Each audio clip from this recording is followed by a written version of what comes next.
আসসালামু আলাইকুম রাহমাতুল্লাহি ওয়া বারাকাতুহু।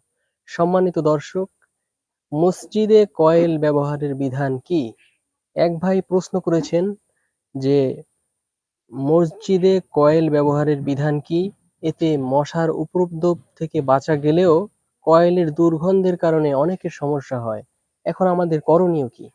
মসজিদে দুর্গন্ধযুক্ত কোনো জিনিস প্রবেশ করানো নিষেধ। দুর্গন্ধযুক্ত হওয়ার কারণে মসজিদে কাঁচা পেঁয়াজ, রসুন এমনকি দুর্গন্ধযুক্ত কোনো জিনিস খেয়ে মসজিদে আসতে হাদীসে নিষেধ করা হয়েছে।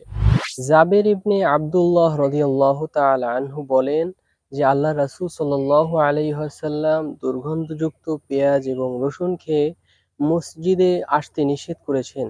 যখন আমরা প্রয়োজনের তাগিদে এগুলো খেয়ে মসজিদে আসতাম তখন তিনি বলতেন, মান আকালা হাযিহি শাজারাতিল মুনতিনাতি ফালা ইয়াকরাবান্না মাসজিদুনা ফাইন্নাল মালাইকাতা তাআযযা মিম্মা ইয়াতাআযযা মিনহুল ইনস।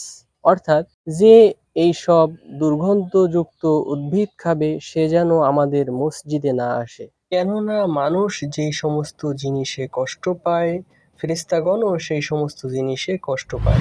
এজন্য ফকিহগণ বলেছেন, ফকিহগণের ভাষায়, মসজিদে যেহেতু কোনো দুর্গন্ধযুক্ত জিনিস রাখা যাবে না, এজন্য মসজিদে মশার উপদ্রব থেকে বাঁচার জন্য কোনো প্রকার দুর্গন্ধ অর্থাৎ কয়েল জাতীয় কোনো কিছু ব্যবহার করা যাবে না। এক্ষেত্রে আমাদের করণীয় কি? করণীয় হচ্ছে দুর্গন্ধমুক্ত যে সমস্ত মশার কয়েল রয়েছে সেগুলো জ্বালানো যেতে পারে। দুর্গন্ধমুক্ত স্প্রে রয়েছে সেগুলোও জ্বালানো যেতে পারে। যেগুলো দুর্গন্ধ নেই সেগুলো আমাদেরকে ব্যবহার করতে হবে। কারণ দুর্গন্ধযুক্ত জিনিসে মানুষের কষ্ট হয়, ফেরেশতাদেরও কষ্ট হয়।